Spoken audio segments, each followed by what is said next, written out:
Unleash the champion within.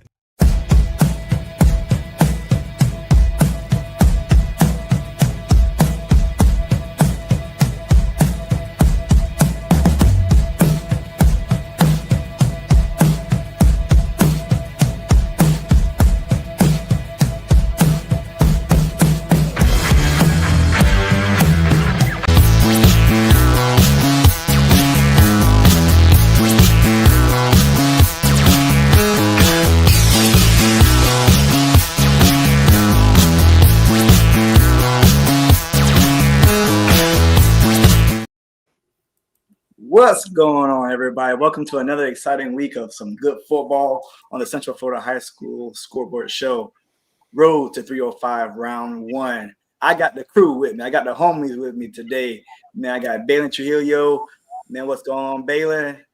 Hey, I got my man AJ Brooks in the house. Yo. Man, I gotta get a Letterman jacket like what you had a couple of weeks ago. That was tough. I ain't gonna hold you. That was tough. And I got the man, the myth, the legend holding it down over there for Brevard Sports Network, my brother Alan. What's going on, man? What's up? Oh, good to be here, man. Love it, love it, love it. Yeah, man. Hey, real quick, Alan, man, talk to us, man. I know we've had some exciting football over there in Brevard County. Just give us a quick, just a recap, man, of the season. Some underdog stories. Just anything. Yeah. Fill us in. What's going on over there on the East Coast? Normally over here it's Coco.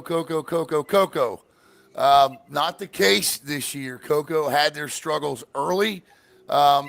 Injuries, youth, all of that. Look, when you play 18 straight years in a regional final or a state semifinal, I should say, or better, eventually you're going to have a year where you're going to have to grow and build a little bit. That was this year for Coco. But they still could be practicing on Thanksgiving this year. But this year in Brevard County belonged to the O'Galley Commodores, and good for them. Of course, the Oregon commit, Xavier Larice, had a phenomenal year. I mean, listen, O'Galley loses their starting quarterback on the third play of the game in the first quarter of the year against Vero Beach. And here they are, 7-3 and a number 2 seed in 3A2. It has been a year where there hasn't been one dominant team, so to speak. Anybody could beat anybody on a Friday night in this county. And it's honestly been a lot of fun to cover. But by far, O'Galley has been the best team in this county from start to finish. It's crazy It's crazy that you say that, though, Alan, because I do believe Coco still might be the only team you talk about in the next 4 weeks, like overall. So it's possible because that 3A Region 2 could eat each other in that region, right? I mean, you got Titusville playing Merritt Island in round 1, and then you got O'Galley sitting there waiting for the winner of that game. So, yes, Coco has found a rhythm their final 3 weeks of the year. They beat the Villages. They beat up on the Villages pretty good. They beat Astronaut pretty good. The dark side defense is back. Champ Smith looks good. He has found a rhythm. So, yeah, it wouldn't shock me if Coco was practicing on Thanksgiving. I hear you, man. Hey, man, can you give us an update on Caleb? We talked about it before the show. But we know, unfortunately, the fall, talk to us about Caleb, man. Give us a good update. Yeah, you know him well. My dog is currently in the hospital battling an infection. He's been there since last Friday morning. Hopefully he'll be getting out tomorrow. And I want to thank everybody over in Central Florida because, we started a GoFundMe, and I was looking through some of those donations, and we had a good bit come from over there in the 407. So thank you very much over there. Yeah, man. Thank you for sharing that update. Guys, we got a lot of football to cover. So we're going to get right into it. Here we go. The first game that's on our radar, go to 305, Class 1A, Region 2. Melbourne Central Catholic taking on Orlando Christian Prep, guys. AJ? Man, I'm gonna be a homer in this one. I know that Melbourne, obviously, they were 2-7 this year, so they don't quite scare me, so to speak. I like OCP. They've been pretty good for quite some time. Same coaching staff. So I think the stability of OCP is going to give me reassurance. So I'm going to go with OCP. Alan, I need a confirmation here. Is Brogan McNabb out? He is out. Yeah, Noah Flores will be playing Wildcat quarterback for him. Yeah, I love Noah, but he's not Brogan, and for that reason, I'm going to go OCP in this game. OCP definitely proved something to myself after watching the highlights when they played Fort Meade. You know, that was a game that I did not expect OCP to win, and they won that game. And so since then, obviously, I've been been kind of a believer, I guess you'd say, in OCP. But I don't know really much about both these programs other than Bro McNabb going down early in the year. But I'll tell you what, this classification better thank goodness that the FHSAA got it right, that TFA is not playing in this, because these games might look lopsided. Like we're talking 70 to 80 to 0. So now we got a competitive matchup between a 2-7 Melbourne Central Catholic team and an OCP team. So the fact that a 2-win team is in the playoffs is crazy. They beat OCP too. One of their wins was against OCP. But I'm pretty sure Brogan probably played in that game, so he's definitely the difference. He didn't. Nah. Okay. Yeah. Listen, it's Flores. No, Flores went stupid. That kid is special, but I think OCP will get it right this time. Yeah, me too. Listen, I'll be the homer here. I think that 2-7 record is a little deceiving. It's first of all, it's the third toughest schedule in all of 1A. You're talking about St. Andrews, Riverview, Sarasota, Bishop Moore, Cardinal Newman, Titusville, Hawthorne. Those are the teams that Melbourne Central Catholic played this year. And when they played Orlando Christian Prep, I mean, they blew them out. They blew them out 38-14. They just did that on October 17th. So I love Noah Flores at this Wildcat quarterback position. The kid leads the state. I don't know why teams even kick off to him. He's got 5 kickoff return touchdowns this year. So I don't even know why you kicked to this kid. But they beat him with a sophomore at quarterback in Troyan back on the 17th. Yeah, I'll take MCC in this one all day. This is a rematch of a round 1 game last year in which MCC beat OCP during the regular season. They missed an extra point in overtime and lost. So that is still fresh in MCC's mouth. Yeah, give me the Hustlers. Ooh, don't mess up Alan's parlay, boy. That's all I tell you, boy. Class 2A Region 2, road to 305. Cocoa taking on Newberry. AJ? Yeah, I got Cocoa all day. I think Cocoa, the last couple weeks of the season, they got in the groove. They got some of their key players back. In this playoff season, this is Coco's time of the year. I think Cocoa will win against Newberry convincingly. Yeah, I must agree with AJ here. I don't think it's close. I think they do what they do in the past. I think that Cocoa wins comfortably by 2 or more touchdowns here. I know Newberry had a decent season, but Cocoa, when healthy, they're hard to stop regardless of youth or an experience. I know they're coached really well. Shout out to Coach Franco and the boys, Coach Snyder. I think they're going to be obviously battle tested. And this is what they do it for. They always have a hard schedule, but they do it because they want to make the playoffs easy when it matters. And so I think that Cocoa rolls. And great season, Newberry, but it ends Friday.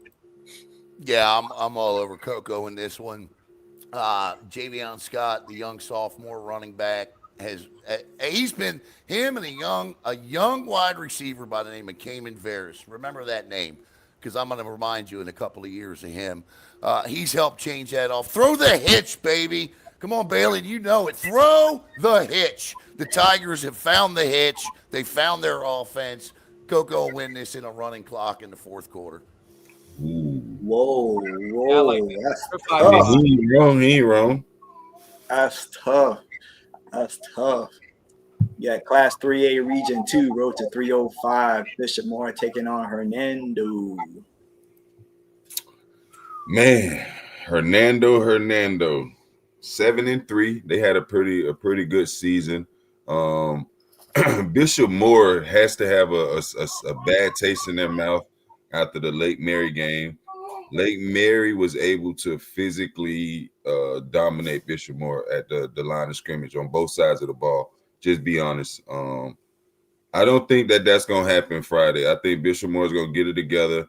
The run game is going to open up the pass game. Bishop Moore is going to have the lead, and it's going to allow the defense to attack, create some turnover sacks. I like Bishop Moore to win this game by at least 2 scores. I have to agree. Hernando is 7-3. I know they have like impressive wins. I believe 71-0. They've blown out a lot of teams that they've won in their 7 games. But they just recently got thumped bad, and I'm pretty sure that's not a taste that Hernando wants to remember. Just like Bishop Moore with Lake Mary, but I got to take the Hornets here. I think they win comfortably. A 1 versus 8 matchup. I don't. There's a reason why they're seated that way. I think Bishop Moore wins comfortably and sends Hernando packing home and 7-4 record. But I can't base Bishop Moore's season on 1 game. Lake Mary's a good improving team, so I like Bishop Moore, and so does my son. Clearly, I'm pretty sure Coach Hedrick reminded Mr. McCullough and Mr. Johnson all week long about that Lake Mary game and about is that who we are? And no, it's not who Bishop Moore is. There's just too much firepower here. Coach Hedrick did it again this year with the passing attack, the rushing attack. They're balanced as balance can be. I'm looking forward to seeing them later on in the 3A bracket because they're going to have to beat one of these Brevard teams over here to get to the Final Four. I like Bishop Moore. AJ, why are you shaking your head? What's going on? Because that Bishop Moore EG matchup is just waiting to happen. It's just 3 weeks. A collision. I don't want to talk too soon to jinx neither program, but it's just like when you look at the bracket, it's like that's a dream. Hey, and what's even more crazy, AJ, is that game will decide who goes to the Final Four. So how about that, huh? Yeah. Sheesh. Next on our radar, we talked about this a little earlier. Class 3A Region 2, Galley versus Tavares. Alan, I'm gonna let you go first on this. I saw all your pearly rights. I saw all 42 of them. Look, these are 2 programs that are identical on paper. They love to run the football. They love to play defense. If they can get in the mud and play with each other in terms of running the ball down their throats all game, that's what they're going to do. But listen, O'Galley has had a tendency at times this year to allow teams to stay in a game. If Tavares can force a turnover or 2, they can make this a 1-score game in the 4th quarter. Unfortunately, I just watched O'Galley go over to Merritt Island and beat them handedly in the district championship game last Tuesday. O'Galley is cooking on all cylinders. Let me tell you something. The kid you don't hear enough about is Xavier Larice. He leads the team, or doesn't lead the team, but he's nearly 1,000-yard rusher, 600-yard passer. Oh, and guess what else he can do? He can punt. He's one of the best punters in Brevard County. Oregon's getting a heck of a football player in Xavier Larice. And then don't forget about the other X factor in this game, which is Xavier Corbin, the younger brother of Jayshon Corbin, who is an absolute freshman stud. O'Galley, I don't see the mistakes in this one. Coach Sands, Coach Trent Guy, Coach Hall, Coach Ramos, they'll have these guys ready to go. They're chomping at the bit to get back to the Final Four or at least to the Bishop Moore Regional Final. And I got O'Galley pulling away in this one. AJ? Yeah, Alan, I'm not going to let you forget Xavier, his 4 interceptions. Yes, there you go. I'd be remiss because that's what he's going to school to do at Oregon is get that ball. So he does everything. You mentioned all of the key guys, not even to mention Gabriel Player, not to mention, everybody, Captain Rowe. It's just a talented team, well coached. Tavares has a terrific running back, though, Tamari Collins. Yes. Young man is a 1,500-yard rusher. He runs hard, aggressive. But I think EG is going to have one too many athletes. They just have athletes on all levels of the field. And I like EG to win this game. Look, guys, Travaris has been a cool support to this show. They've put us on memes. They have called us out on Twitter posts. They have posted scores. But I'll tell you what, the one thing that I can't get over about Travaris, they lost to Deltona. And because of that, this ain't O'Galley, guys. And I'm glad Travaris made the playoffs. Great season. Thank you for the support. But there will be no tweet this week. There will be no meme this week. O'Galley will win this game on Friday. And we were going to move on from this. And I love Travaris. I can't wait to root for you next year. You got a lot of production coming back. But the fact that you lost to Deltona, I can't get over that. So O'Galley for the win. And we're going to push forward to this, or at least hype this O'Galley-Bishopmore game in 3 weeks. Say no more. We got Class 3A Region 2. Merritt Island taking on Titusville. 3-2-1, baby. Talk to me, Alan. Yeah, man, I'm actually on the call on this one. I'm doing this game, and this is a rematch of a game that was 31-28. Are you allowed to pick this game? You know when I've already set my. I'm gonna pick it. I'm not one of those broadcasters that hide behind. I'm broadcasting. I'm gonna show up, do the game, and give my prediction. Look, Merritt Island, Kevin Verpale. The kid can do it all from the quarterback position. I watched him pass for 260 yards against O'Galley, a great defense, a great secondary. He's slippery. He gets out of the pocket. He's going to make plays, and Merritt Island's going to put points on the board. Titusville is a team that has really closed well this year. Listen, they had leads in 4 of their 5 losses this year. That includes against teams like West Orange, okay?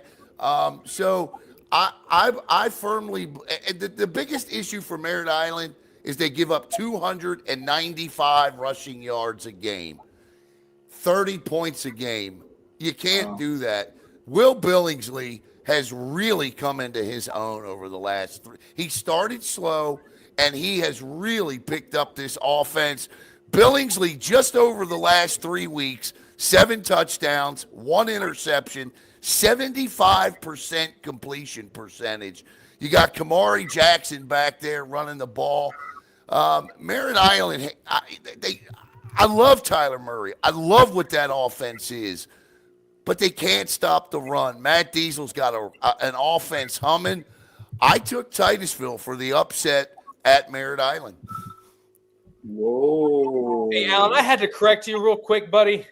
There was no way in any part of the West Orange game that Titusville. No, I'm sorry. Spruce Creek. I'm about to say, let's get that straight up because I know Titusville people are going to watch Spruce this. Creek. They were getting BTA the entire way. So let's just get that straight. It was Spruce That's our Creek. Team, baby. I got that mixed up. It was West Orange blew them out.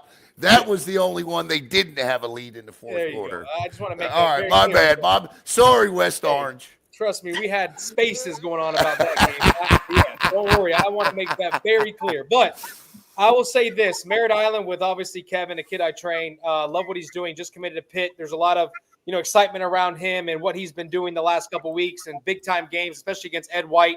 Put on a show. That's when Pittsburgh was like, hey, you're our guy. Titusville, the Hardy kid, Tank. The kid's unbelievable. Yep. I found out who he was, obviously West Orange Week, because I was challenged on a space about, do you know who this kid is? And so knowing now who he is, the kid is elite. He's gonna have to have a big game in the trenches for to kind of slow down Kevin in that offense, because what they're doing offensively is pretty good. And again, they had a lead against, it was short-lived, but against O'Galley, they scored first. They responded every time O'Galley had something in the first half, and then that 99-yard pick changed the game completely, and it ended up in a blowout.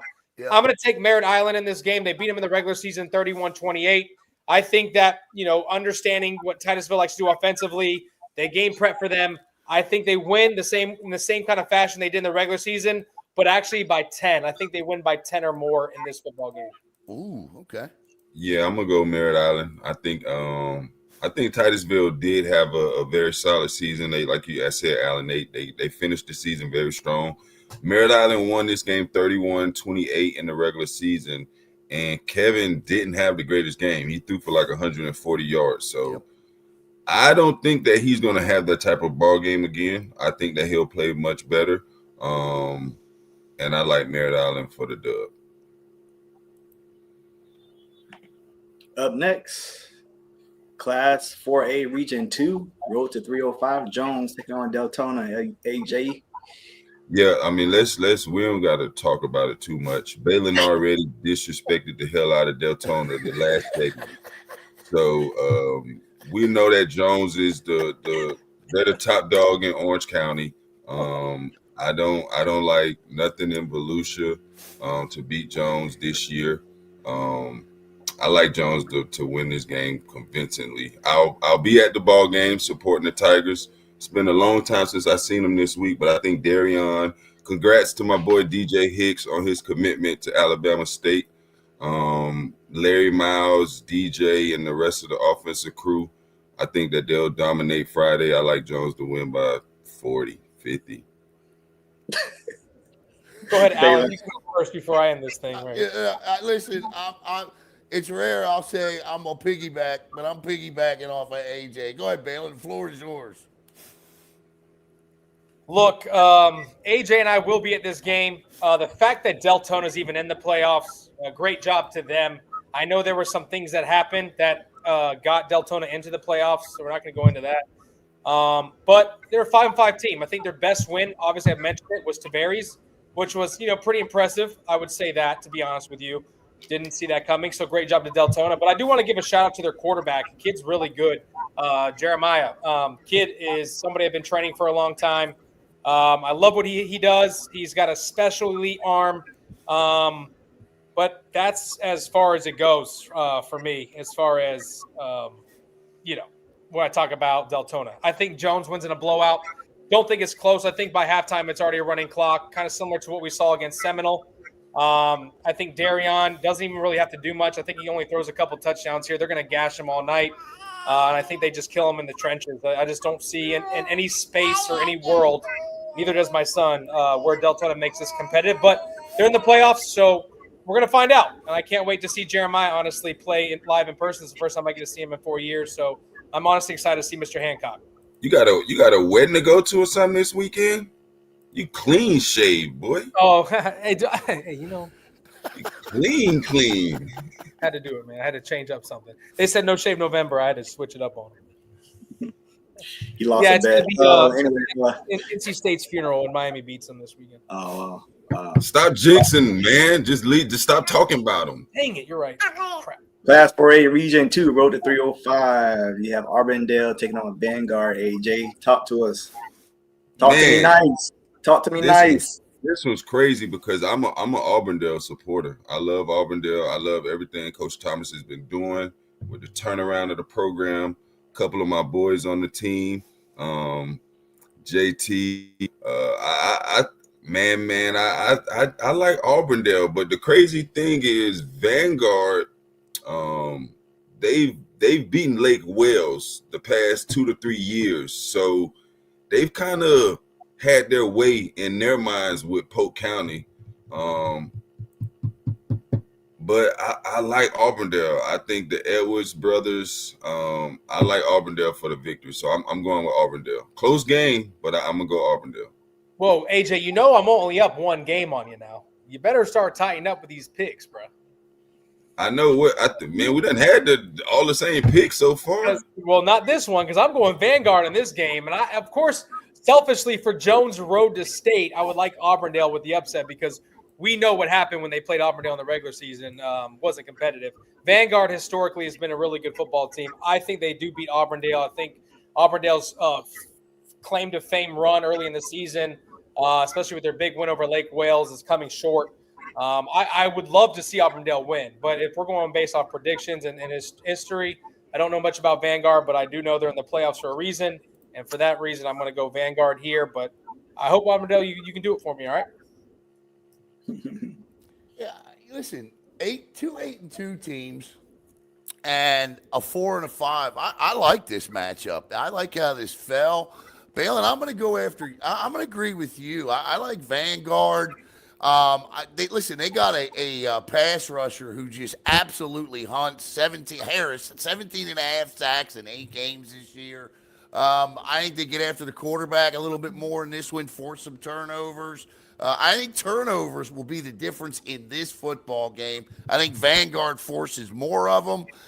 Give me Vanguard in this one. Class 4A Region 2, roll to 305. You got Zephyr Hills taking on Rockledge. Alan, talk to me nice over there.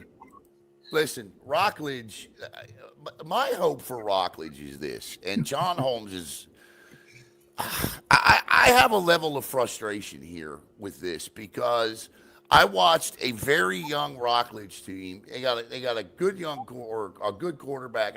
He's not young. I think he's a junior. Blaylock.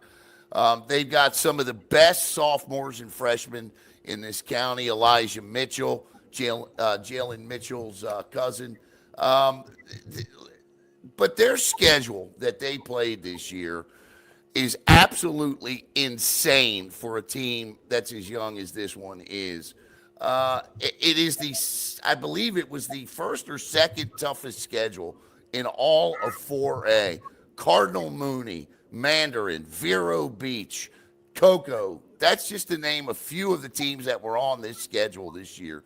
My hope is that this schedule has in some way prepared this team for Zephyr Hills. Listen, Zephyr Hills is a good football team. I got them in the region. I believe in the regional final going up against Jones. I don't want Rockledge to go out here and get beat 42-7, 38-10. I want to see how this tough schedule has paid off for these young guys. I think they can give Zephyr Hills a game in the first 14 minutes or so, maybe push them into the third quarter a little bit, but Zephyr Hills will be too much in the end. I will take Zephyr Hills in this, but I am curious how this schedule with 15 days off now for Rockledge will pay off. Well, it just saved them from losing faster because they're losing Friday, and Zephyr Hills with Patrick Harding and company are coming, and they are going to win this game and keep it rolling. Rockledge, I love that.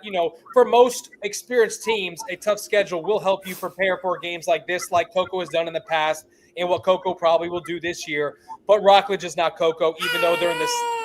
Oh, you agree? Even though they're in the same area, it's not happening. Rockledge is a program that, if you look at this from like a historic, like from outside looking in from like history, this shouldn't be close. Rockledge should be the dominant team here, but things have really shifted for that program, and I don't know what it's going to take for them to flip. I know they got a lot of young talent, as you mentioned, Alan, and I loved Rockledge. I love some of the quarterbacks that's been through there that I've worked with. Robbie Blaylock was another one I've worked with. He is from Central Florida, I believe from Winter Park High School, and transferred there late. But Zephyr Hills, I work with Patrick Harding. He's a Division I talent. That kid's going to have a pretty good game in the air, and similar to when they played Cocoa, I believe it'll be 30-something to probably nothing or 7. And that game will be probably in a running clock fourth quarter. Yeah, Zephyr Hills is 10-0. Rockledge played a crazy schedule, and they got some young talent. Elijah Floyd, Elijah Mitchell, Matthew Ford. They got some guys, but Zephyr Hills has a receiver with over 600 yards, a receiver over 700 yards, another receiver over 400 yards, and a Division I quarterback. So for those reasons, I'm gonna go with Zephyr Hills. Not to mention they beat a good South Sumner team. So and they have a 1,200-yard rusher. I forgot that part too. So they 10-0 for a reason. So definitely. Class 4A Region 2, road to 305. AJ, we got Lake Wells taking on New Smyrna Beach. Yeah, I got Lake Wells all day. New Smyrna Beach had a terrific season, great season, and they just went under the radar, just quiet, just winning. But Lake Wells has way too many athletes. Purdy at receiver, Gabe at receiver, Slice at running back. I like Lake Wales. Another matchup waiting to happen. Lake Wales Jones possibly. But I like Lake Wales to win this game convincingly. And they got the go-to New Smyrna, and I still think they win convincingly. New Smyrna lost to Tavares. Give me Lake Wales. Quit disrespecting all these people tonight, man. I'm just talking about Lake Wales comparing them to Tavares. And Tavares. Yeah, but then you slight the other team. They go, man, God. Okay, look, New Smyrna Beach had a great year, 8-2. But again, they struggle with OCP, won in overtime, 15-12.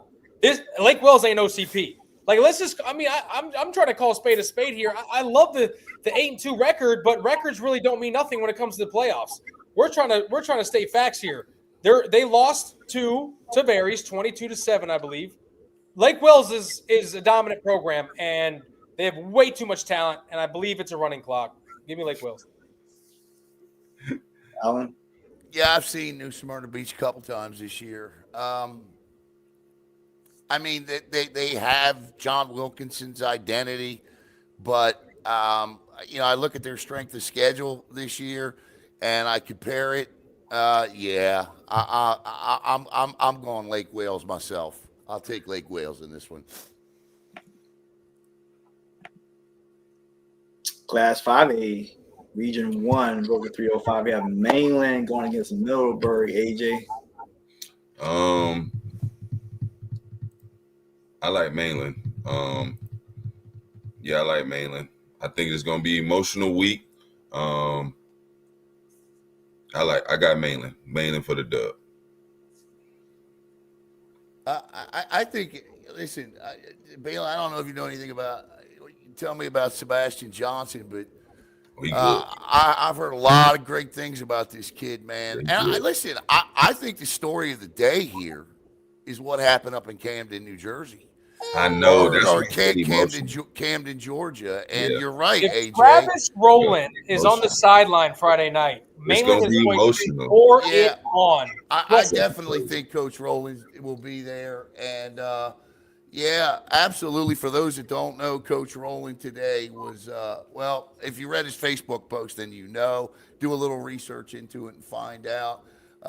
Coach Rowland, I love Coach Rowland. I always have loved Coach Rowland. And for that reason, AJ, I'm with you. This is going to be emotional. And I love Mainland's talent. I love how they played this year. Give me Mainland in this one. Yeah, the quarterback from Mainland has been training with me the last month. He comes every Saturday to Lake Nona. We get work in. I love the kid's tools. I loved it when he played Coco. That kid has a lot of talent, and I know he's got to get a haircut soon. We talked about it last time we talked. But, no, I think that Mainland, like you said, with the emotional story of Travis Rowland, and he's going to be there to support Mainland along the way. I think that's a huge part of, Mainland's culture, and he shaped that. That's why they won a state title several years ago. I think Mainland wins comfortably. It's hard to beat Mainland at Mainland, especially in the playoffs. And for that reason, I'm going to take Mainland in this one. Middleburg, great season. It ends Friday. 3 years ago. It wasn't several. It was only 3 years ago. Several's 2, right? So you add one more. No, a couple is 2. So what's several? Several's like 5, 6, 7, 8. That's several. Man, we're talking almost a decade ago, man. I said Camden. It's Camden, Georgia, not Camden, New Jersey. Georgia. That's my Baltimore popping out. You better stay out of Camden, New Jersey, though. I'll tell you that much. Clearly, you better stay out of Camden, Georgia. You ain't lying. You stay out there. Oh, just leave Camden alone. Camden, period, right? Get Camden out of here, man. They lost a good one. I don't care what they say. They lost a good one.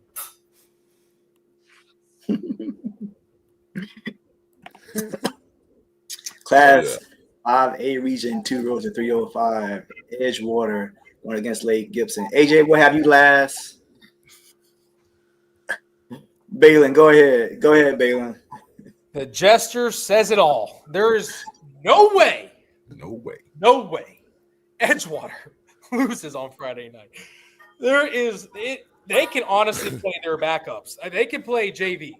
Remy Jarman could start this game and they win by 40. And Remy's an elite talent. But, dude, Edgewater's on a whole different mission. I can't wait till the meteor of the playoffs and the Tampa Bay Techs and the Gaithers and the Lakelands. And, that's what I'm looking forward to. But Lake Gibson, yeah, you go ahead, AJ. Go ahead, Alan. Yeah, AJ got a lot to say. I mean, you're talking 10-0 against 5-5. You're talking Edgewater playoffs. I mean, they've 1,500-yard passer, 1,000-yard rusher. I mean, they've got it all. Yeah, give me Edgewater. Yep, Edgewater all day. Eagles. Lake Gibson 5-5 this year. Respectable program, so to speak, but the last couple of years, I think it's been a decline. Whereas Edgewater has been a constant force throughout the state. They got too many players, good coaching. I like Edgewater to win, and it might be a running clock, honestly. So yeah, I like Edgewater. AJ might. I'm trying to be respectful to Coach Hannon, man. It's the playoffs, baby. It's all bets. It's win or go home, man. It's right. I hear you. I felt that. There ain't no. I'll talk about you next week on this show. Class 5A. Speaking of AJ, Was it helmets to the left, shoulder pads to the right, and that's what Winter Springs will be doing on Friday night. That's it. And they take on Gaither. Go ahead, AJ. Winter Springs, Gaither. Winter Springs had a terrific season. What was it, 7-3, 8-2? Yeah, I believe 7-3. Yeah, 7-3. Gaither had a better season. Gaither was 9-1. I like Gaither. Winter Springs is a program that is on the incline, though. They are rising. Stock is going up. Coach Dykes and his crew, they've done a tremendous job. I think the culture is changing. But Gaither has already been something that's been established for some time. So for that reason, I think that Gaither is a little more prepared for the moment, so to speak. So I'm gonna take Gaither. Listen, it's not often you see a 9-1 3 seed in a bracket, but that's what Gaither is. They got a really good young sophomore quarterback in Ryan Browning. Kid's like 64% completion percentage. He spreads the ball around. 21 touchdown passes this year. I like the way he doesn't turn it over. I like Gaither in this one. I really do. Especially maybe by 2 scores in this one. Yeah, and you know what? And Winter Springs, like AJ said, is on the incline. And we saw that a couple weeks ago when they beat Lake Cal. They had a really good season. And I don't want to take nothing away from them. And I have a lot of respect for the coaches, especially after we all, during that game, pretty much said there was no way they're beating them. And they did, and they showed us grace. And, obviously a lot of fun for the show. So I definitely want to shout out to Winter Springs and their coaching staff. Phenomenal coaching staff. It's a winner over there, and I'm glad Winter Springs has those guys. But like you guys mentioned, Gaither, looking at their schedule, they are prepared. They have beaten really good teams soundly. I think their only loss was Armwood, if I'm not mistaken. Yeah, they're prepared for this, and it's a good season. Winter Springs. Class 5A, Region 4, road to 305. St. Thomas Aquinas going against Heritage. Alan? Yeah. I mean, I'll be brief. Listen, I love Mike Benson and the fact that Heritage was never in a playoff seed all year until the final rankings came out. The win over MCC in the final minute of the game catapulted them there. As we framed it on our playoff show, this will be a good opportunity for some of Heritage's good players to get some tape out there against a good opponent. It's been a good year for Heritage. I'll take St. Thomas. Yeah, there's no disrespect here when it comes to Heritage because of the fact that they're playing St. Thomas. And that's the only reason why you saw the gesture there. And it's not to Heritage's – I mean, honestly, there's not many teams in the state other than maybe a handful that can actually compete with St. Thomas because they can recruit. They're a private school, and they are just loaded with talent. And Heritage, like you said, Alan, I think no one was talking about this team being even in a playoff hunt. And then all of a sudden they found themselves playing St. Thomas. So I love what you said there. That's something that I think I definitely take for granted and we don't mention is these kids get an extra week to not only play, but to get more film, especially now you're playing against the toughest teams in the state now that you're in the playoffs. So if you want to prove something, this could be the difference between a scholarship and not, especially against a team like St. Thomas. You go out there and do any type of numbers, whether it's throwing the ball, running the ball, tackles, sacks, interceptions, anything that's drastic in a game like this can change your life. And so I think that's what Heritage needs to focus on, selfishly in a way, because we just kind of know the outcome of this. And Heritage gets to play one more week. It's not shoulder pass to the left or helmets to the right until Friday night. But they get to strap it on one more time. Well said. Yeah, I got St. Thomas. Listen, guys, we're going to take a quick break. We got a little bit more of the bracket, some teams remaining left. Give us about 2 minutes, and we'll be right back right here on Varsity Sports Nation.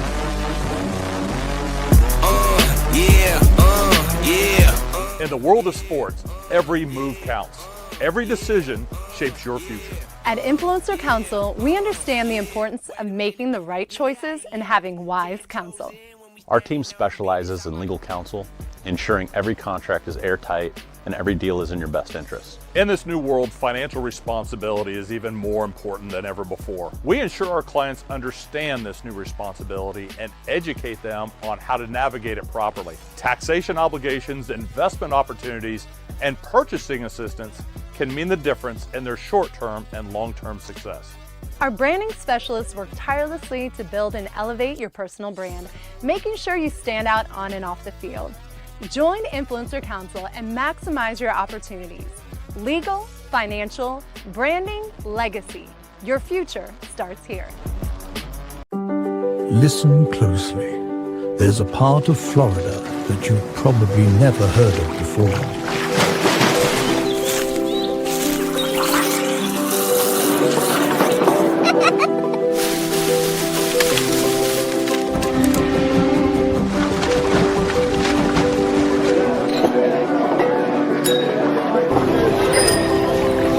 Orlando North. Sounds like your next vacation.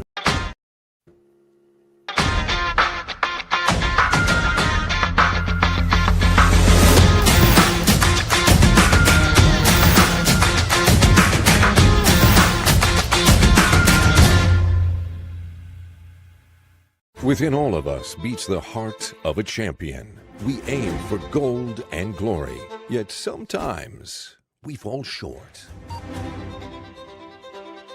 Or miss. Or, you get the point. No matter what trials we face, having the right financial partner can help every champion live up to their potential and forge a path to victory. Addition Financial. Count us in.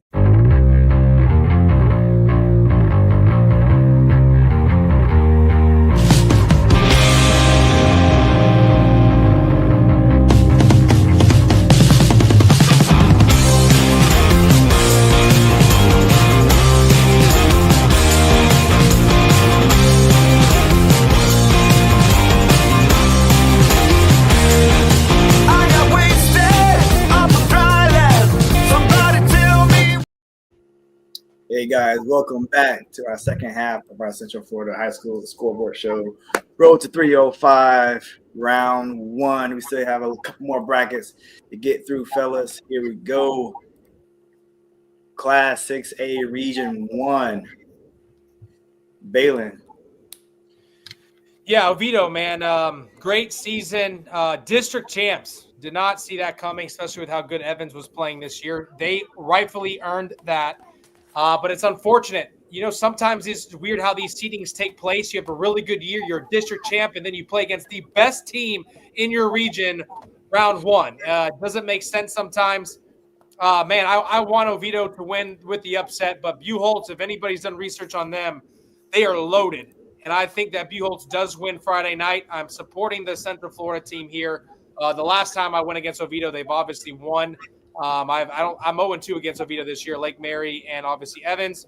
But I do think that Oviedo, great season, district champs regardless of what happens. But again, the way these seedings are, I just don't understand for Region 1 why a team like Oviedo is playing Buchholz first round. That's just unfortunate. So, yeah, Buchholz for the win. AJ. I think that this Buchholz team is solid. I think that years past they had more talent, but this season they went 9-1. They played tough games. Their only loss was to Vero Beach. They have a kid named Justin Williams. He'll be the best player on the field Friday night, and for that reason, I'm gonna take Buchholz. Listen, Oviedo. I'm going to take Buchholz in this, but there's a path here for Oviedo, and I don't mean maybe to a win. I mean maybe to make this a slugfest of a game. You mentioned Justin Williams. He's quarterback. Whitmore. 1,500 yards, 15 touchdowns. Half of that has gone to Williams. You can find a way to take, and I mean, 9 of the 15 touchdowns to win. If you can find a way to isolate Williams, maybe take him out of this game, then you got to contend with Johnson, Menifee, and Williams in the backfield, even running the football. So there's a lot to deal with here. But I do like Buchholz. But if you're Oviedo, good football team, well coached, there's a path to try to make this a game. And then Class 6A Region 1, Roger 305, we have Pace taking on Evans, AJ. Yeah, I've been on the Evans train all year. Yes, you have. Yes, you have. That's family over there. Pace is a very good ball club. It's Pensacola. So Evans, unfortunately, they did not win the district, but the football gods, I think, looked out for them because they don't have to play Buchholz in the first round. They would have been Oviedo. And that's a much tougher game. I got respect for Pace, but I think that Evans will have enough athletes. My only concern is Evans has to take a 7-hour trip to Pensacola, to Alabama. Let's just call it what it is. They got to go to Alabama. So they're leaving on Thursday. They're going to go up the day before. But that's a whole new experience for a group of young men. So hopefully they're able to focus and let it be a business trip. I think that they do have a sour taste in their mouth not being district champs. So I like Evans to get it rolling. I like D4 on the ground, Carl Jean Bart in the air. I got the Trojans to win their first playoff game in a long time. All right, here's where it's tough for me because I'm told on one fence pick against Evans so that I'm a meme. I give the team motivation. They end up blowing a team out. Then I pick Evans, and they lose to Oviedo and lose the district championship, and this whole season seems like it was all for nothing because they didn't win a championship. So then I'm told by the coach, stop picking us because you're bad luck. But then I'm put on a meme, and I'm embarrassed by the entire football team because 90% of the week they're worried about editing my photo instead of watching film. Do what's best for the program. But here's the thing. I don't care what Evans wants me to do, and I don't care what a coach wants me to do. I'm picking Evans to win this game Friday, and I think they're going to go up there and beat Pace because if you look at the strength of schedule, Pace really hasn't played nobody. They're in dogfights with 3-6 football teams. They're barely beating teams that are 5-5. They're 9-1, which looks great on paper. But you know who else looks great on paper? That Evans roster. And for that reason, Evans is going to beat Pace on a 7. I don't care if it's a 9-hour drive, a 5-hour drive, or straight down I-4. They're beating Pace Friday night, and they're coming away with the victory. So I'm going with AJ.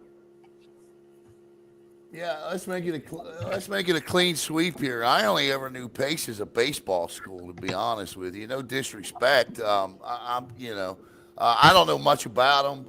Looking at Evans' schedule, yeah, I'll take Evans in this one. I'm looking at this Oviedo game, a double overtime game. That must have been a really good one. Yeah, it looks like they took their frustrations out on Oak Ridge to end the season. Stop. And so I'm just looking at the score. That's all. And so, yeah, give me Evans in this one. Hey, Alan, when they said Pace, I thought they was talking. I'm from Miami. I thought they was talking about Monsignor Pace. That's what I did too at first. We're not even in the same district.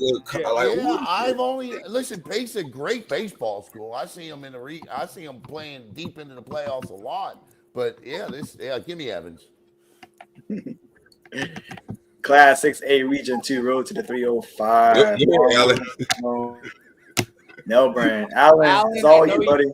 You're big on Melbourne, Alan. Go do it, man. Listen, man. Let's hear it. 2 years from now, we're going to be talking about Melbourne taking out top seeds in a region for playing in the Final Four. This is one of the best young high school football teams. I'm going to call it now in East Central Florida. CJ Hall, this kid is amazing. And please, when you're looking around the state at freshman running back, Brevard County is loaded. Tyrese Jefferson. Remember that young man's name. 14 rushing touchdowns this year. They got a ton of talent on this team. They got a great new head coach in Jeff Panucci down there. Listen, they got guys on their staff, like, for example, a Billy Palmer, who brought 41 freshmen into this program this year. Now, they ain't going to win Friday night, and it ain't going to be close. But keep your eyes on the Melbourne Bulldogs.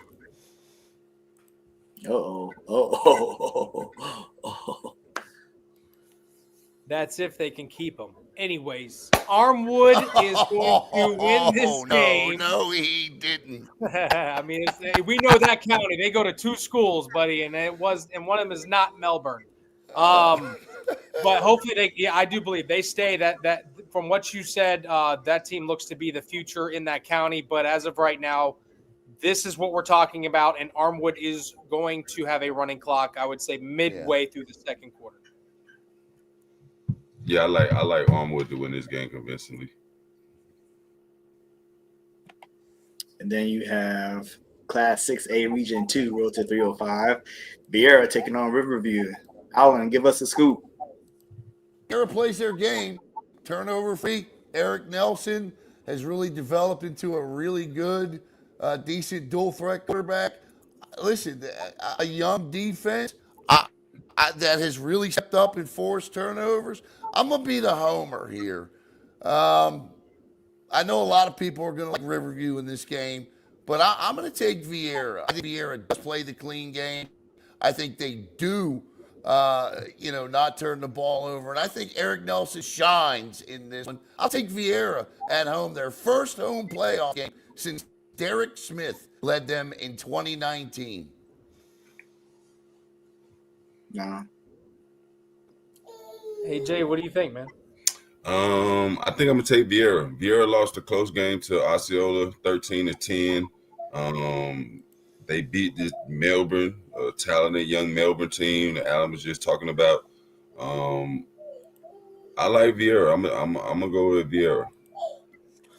I want to say the hometown team. I do. I love Gullah. Coach Gullah is my guy when he was at Dr. Phillips. I love his offensive philosophy. I love what he does with quarterbacks. He turned his quarterback into something this year. Most people didn't know about him, and now he's one of the best dual threats in that area, especially running the ball. So I'm going to stick with that. I'm going Vieira. I like you said, I think that Alan made it very clear that if you look at the schedules and the teams that they played, I think Riverview is a little bit more proven. They beat a good Bartow team soundly. They did get waxed by Armwood, which a team we just talked about. But I just think that at home, Vieira does some special things at home, and they kind of make it kind of dirty and nasty and kind of play their game. And if they do that, they will come out victorious Friday. Class 6A Region 2, road to 305. South Lake taking on Plant. AJ. Man. Plant 5-5. So it really – I'm froze? Yeah, you froze, Doc. Nah, he ain't froze. I am froze.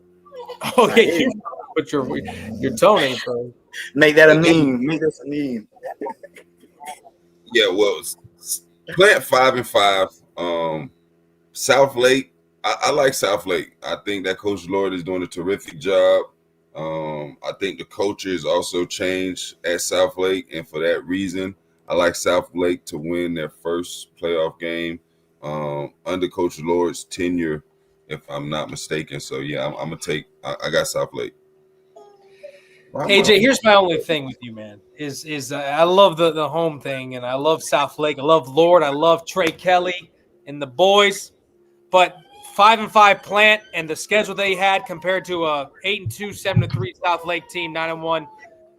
The competition is a lot different, and for that reason I think Plant's built for this, and I think that Dylan Rose Bailey is going to have a great game. I believe the head coach's son's going to have a great game. I think Plant, they're built for this, and that's why I'm going to go Plant here. Yeah, it's hard for me to pick against Plant. I mean, you look at the FHSAA. Alan, I'm sorry. Move your mic so we can hear you. Hold on. I'm sorry. A second. All right. Oh, it's muted. It's muted. Yep. I mean, I can continue to talk about Plant. I mean, or Trey and South Lake. What's going on? Hold on, you still muted. Oh, maybe you gotta plug back in that mic. It's okay. I'm back. He's back.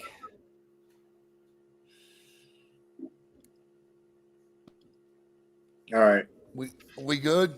Yes, sir. A lot better. All right. I don't know what's going on. My screen was freezing in and out as well. Anyway, yeah, just let me speed this up. I'm gonna take Plant. It's just hard to imagine Plant not playing, in a regional quarterfinal, regional final. I don't know if they'll make it that far this year, but I'm not gonna pick against them in round one. You have Class 6A Region 2, Road to 305. Osceola taking on Durant. Baylin, you got it. This is one of AJ's favorite teams we're going to talk about here in Osceola Cowboys. That is with a K. 6-4. Really good, respectable record, especially with the schedule that they have. You talk about a tough schedule. Shoot, look at Osceola's schedule. And they made it out 6-4. They had a close loss to Lake Wales. That was tough. In a game where, a lot of people probably favored Osceola, especially after 3 consecutive wins over Melbourne, Vieira, and Apopka, and a blowout with Apopka. They lost to Jones, tough. They lost to Lake Mary, tough. Games in which, they were up against Lake Mary 12-0. Destroyed Treasure Coast. But Durant's 5-5. There's nothing exciting about this football team. And for that reason, I'm going to go Osceola here, and I don't think it's close. So go Cowboys, baby. Kissimmee, Osceola with a K for the win. Yeah, AJ? I can't. I'm sorry. Go ahead.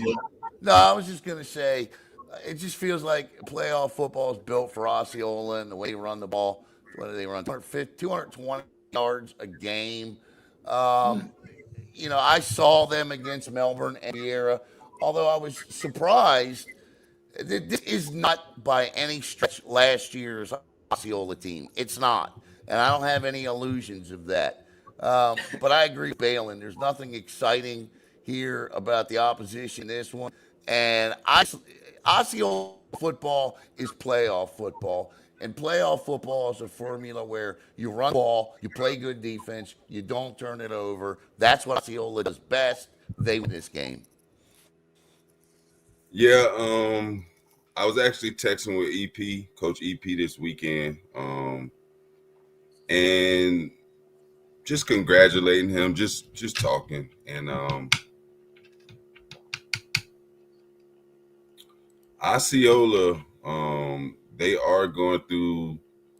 They're not the healthiest ball club right now. Let's just say that in some key areas. But I still damn like them to win this weekend on Friday. I just can't see Osceola not winning first round of the playoffs. Last year was supposed to be a down season for Osceola, and they were state runner-ups in the state championship. So I think EP will find a way to get the boys ready. I'm not sure who's going to be quarterback, running back, receiver, D-line, but the Cowboys will be victorious. Class 7A, Region 1, DeLand versus Creekside. AJ? Yeah, we can move fast right now. I like D-Land. The offense is just it's one of the best offenses, run offenses in the state. Very efficient. They can put 50 on you and real quick. So for that reason, I'm gonna go with D-Land. FHSAA has DeLand ranked the #1 team in the state. will not agree with that, but in this case, they're going to be the best team on Friday night against Creekside, and they are going to blow them out. This is why Rick Darlington wins state championships, because when you have an offense that is clicking on all cylinders in that type of way, it is hard to prepare for a team like DeLand or even Apopka when he was there back in the day in 1 week. That is something you're going to have to prepare for, at least see a couple times in the regular season for you to hopefully stop them later down the road. These teams haven't seen DeLand until you get to like later games in a possible rematch with other teams. There's no way Creekside wins Friday night, and DeLand is absolutely rolling, and they have arguably the best running back in the state. I'll give them that. And Taj Moore, who should be a Miami Hurricane here soon. But yeah, give me DeLand Friday night. Coach Darlington and his team will bring a whole new definition to the word running clock on Friday night. I saw them play against Rhode Island. I watched this game or watched film of this game. My goodness gracious, it never ends. More carry. I mean, it's back and forth, thunder, lightning. It's incredible what they can do. And I agree with you, Baylin. I don't know if they're the best team in the state, but listen, yeah, they're going to be right there at the end when they're down at 305 at Pitbull Stadium. So we'll see how that pans out. But yeah, I'll take DeLand in a running clock. It's a good one, Alan. That's a good one. I'm going to steal that one. Class 7A Region 1. Boom, taking on Winter Park. Baylin, you got it? This might be the most exciting matchup, I think, in the first week when it talks about competitive games, because we're calling a lot of blowouts here, to be honest with you. This is competitive. And if it's anything like the first time, this is going to go down to the wire, where Winter Park was up 10 points in the fourth quarter on the road, and they couldn't get it done. And as much as I love Boone High School, as much as I supported them this year, I think their tenure stops Friday night, and I think Winter Park pulls off the upset, and they actually beat Boone in a rematch. I think they need to play Elijah Nickerson more, which I think they showed some success last week in their blowout win. I love Boone, but I think they're a little bit too predictable. We saw that against Edgewater. They run a lot of the similar plays. You get Sam Johnson on the move. He does a lot of good things with his legs, but they do a lot of inside zone run. I just think Winter Park's going to be prepared for them the second time around, and I think that Winter Park actually upsets the Braves, which is crazy to think about. AJ, don't get quiet on me now. Don't lean. Sit up. He didn't want me to pick Boone. That's the thing. He wanted me to pick Boone. Nah, I mean, no disrespect to Winter Park, but Winter Park's not Edgewater. And I don't think that Boone is gonna have the same game plan as they had versus Edgewater. I think that Boone showed Edgewater a little too much respect, just being honest. I don't think they were as aggressive. And I think Coach Johnson, I don't know, maybe he agree with me, maybe he say I don't know what the hell I'm talking about. But I think that in the playoffs, I think that he's gonna be aggressive, and I'd like Boone to win. Aaron Hardy is probably the hardest running back in the area to tackle. So I like Boone. I think they'll establish the run. LJ will do what he needs to do to contain. I'm gonna take. Man, I don't know, because Pouncey, man, but I'm gonna take Boone. I got Boone. Yeah, Boone. Game at Boone, right? Yeah, I got Boone. Yeah. Hey, listen, they've been sitting on that off the Edgewater since October 30th. Now, I know a lot of these teams have played since then, but that's a long time. Listen, the difference between 9-1 and 10-0 is a big psychological thing, and that left us sour. I can only imagine how practice is over there across there for the last 2 weeks. Like you said, AJ, I'm a big fan of Hardy. 1,300 yards, 20 touchdowns this year. This young man has. He has got nose the end zone. I know it's tough to beat a team twice in 1 year, but I think listen. I just think Boone is. Yeah, I think they'll take this one. Class 7A Region 1. I and we go through this pretty quickly, right? Baylin, Lake Mary taking on Haggerty. You know, it's hard to beat a good team twice. Only when the first game's competitive. It's at Lake Mary. It's gonna be ugly, I think, again, and I think Lake Mary wins by a couple scores. The way they're playing right now, Bishop Moore was definitely the deciding factor of me knowing that this team could be for real when they're playing at a high level. I think Lake Mary at home in the playoffs, the atmosphere, their momentum. I don't think Noah Grubbs is going out against a team he's never lost to. So give me Lake Mary Rams in a comfortable win Friday night. AJ. Yeah, man. What I saw Lake Mary do to Bishop Moore, if they are able to play similar fashion, they've already beat Haggerty 55-17 once this year. So, yeah, I mean, why can't they do it again? Noah Grubbs is still the quarterback. Scott Perry's still the head coach. So for that reason, I'm rolling with the Rams to beat Haggerty convincingly on Friday. Yeah, I'm going to make this quick. Lake Mary. Hey, we need this win because this is going to set up a massive second-round game that we all probably plan on being at. So we Last need 7A. which is right. Dang. Spruce Creek taking on Seminole. Baylin. Yeah. This game came down to overtime and a comeback win for Seminole. They were losing the entire game, and they came back and won 16-10 in overtime. An emotional game for my man Calhoun. He got emotional at the end because a lot of people wrote them off. At that time, Spruce Creek was undefeated, and they knocked them off. Seminole is going to win Friday.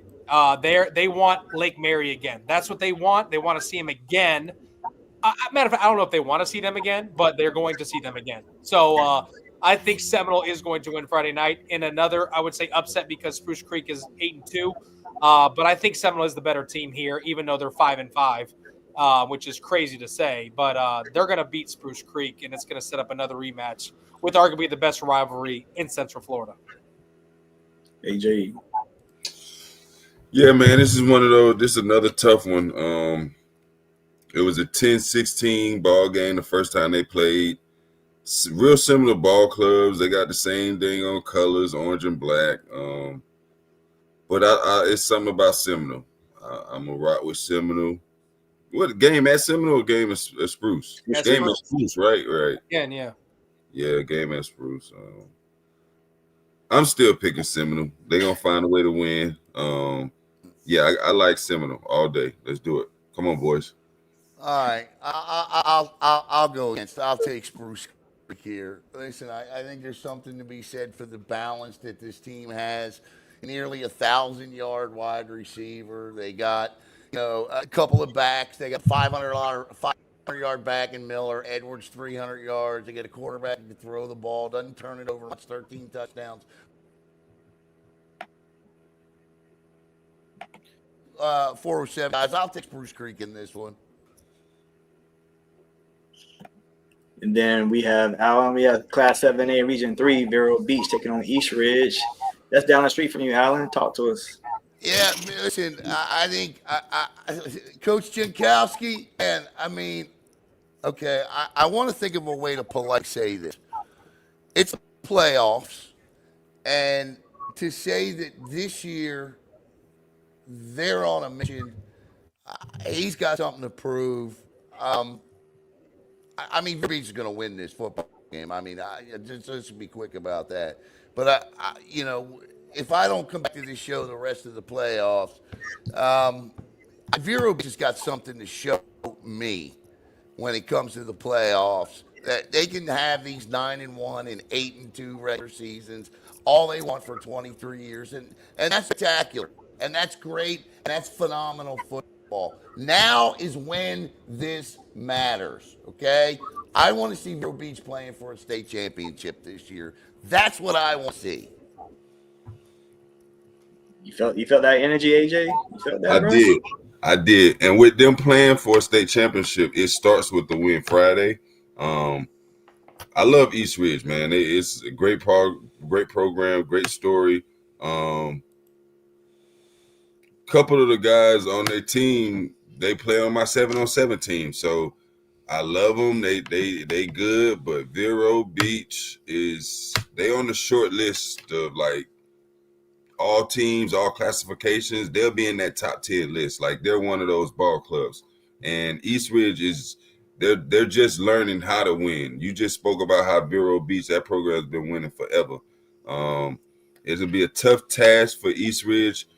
So I'm gonna go with Vero Beach. AJ. Yeah. Shoulder pads to the left, helmets to the right. You were 6-0, lost 4 straight. Great season, East Ridge. We'll see you next year. I didn't think you guys were brutal here, man. I missed out this year. Oh, goodness. We have a few more left. 2 more left. Last Dang, 7-day, Region 3, St. Cloud versus Lake Nona. AJ, I'm going to let you get your thoughts together. I'm going to throw it to Baylin. You be ready. Guys, this is This one, dog. This is the game right here because this is a rematch. This is a team that's never beaten Lake Nona. They finally did it this year. This is at home on that turf. And this is 2 programs that have literally helped me every Saturday put on quarterback camps and clinics and trainings. Aubrey for Lake Nona has been arguably one of my best friends. Coach Short at St. Cloud has welcomed me in this community. I love both these guys. St. Cloud was the team I mentioned in the pregame show before the year and said, this is the team that y'all better watch out for when nobody's talking about them. And now they're district champs and they beat Lake Nona.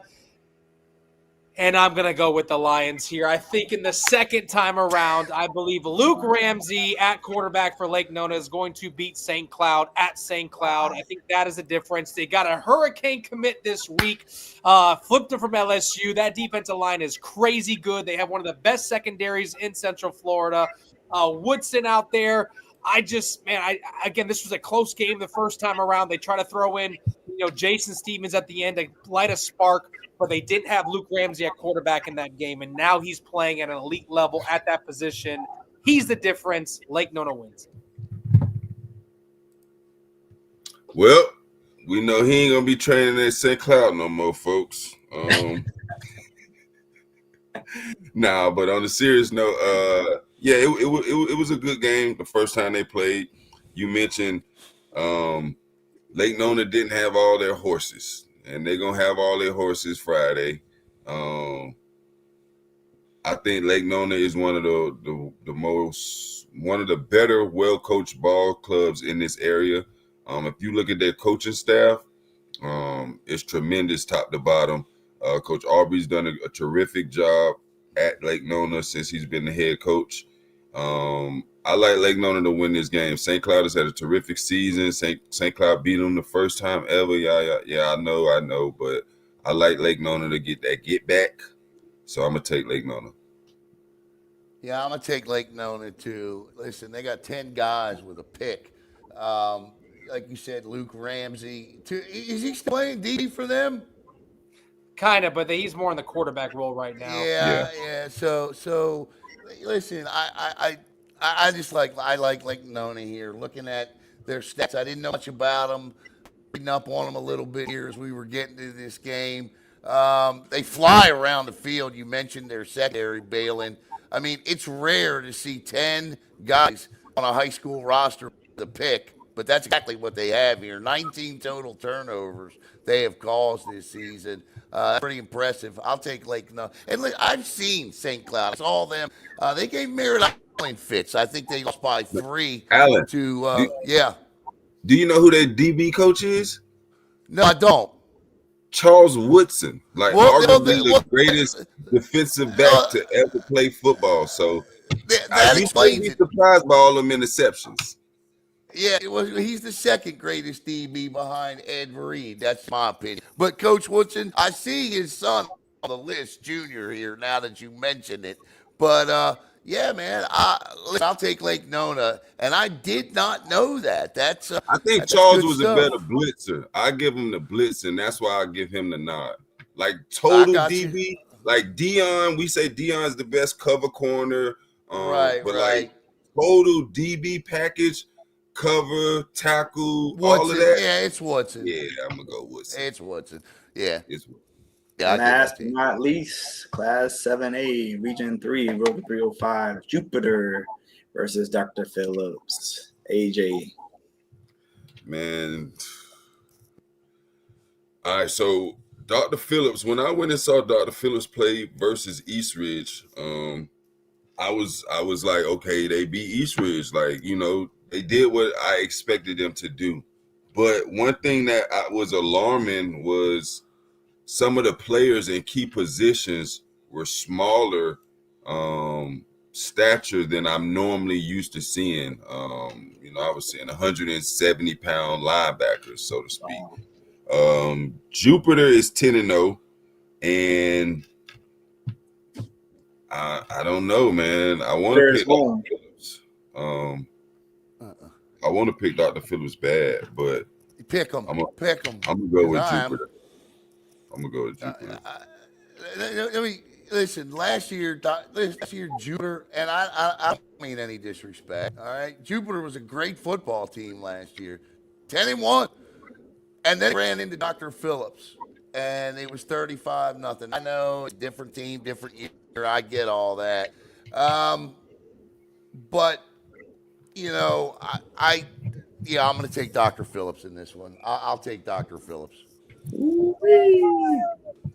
And I'm going to agree with you, Alan. The final pick tonight, I'm going DP for the win, the upset. I gotta believe that Dr. Phillips, Coach Sapp, Coach Rodney Wells, then the crew, Coach Rob, they're going to get it done. And I think they do it. And hopefully make this little playoff run in 7A. We'll see how it all shapes up. But, you know, I just think that Dr. Phillips is made for these type of moments. And I know Rodney Wells will have that defense ready. And if Cam West can play the way that I know he can lead Dr. Phillips to a state title just like he did Osceola last year. But that time will come when it comes. But right now, one game at a time, and I got the Panthers. Well, fellas, we done covered round 1 of our bracket. Alan, man, good to see you, man. Always a pleasure to have you on the show. Thanks for having me, guys. I appreciate all of you, man. Absolutely. AJ, Baylin, you guys will be at which game? Jones, Deltona. All right. Well, we'll be rocking it over there with Bishop Moore. So same time, same place next week, right here on Varsity Sports Nation. Peace. Peace.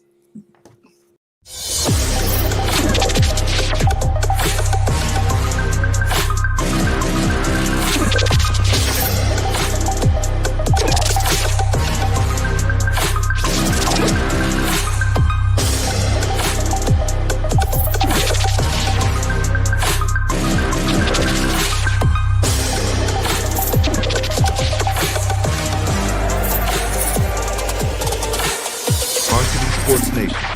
Unleash the champion within.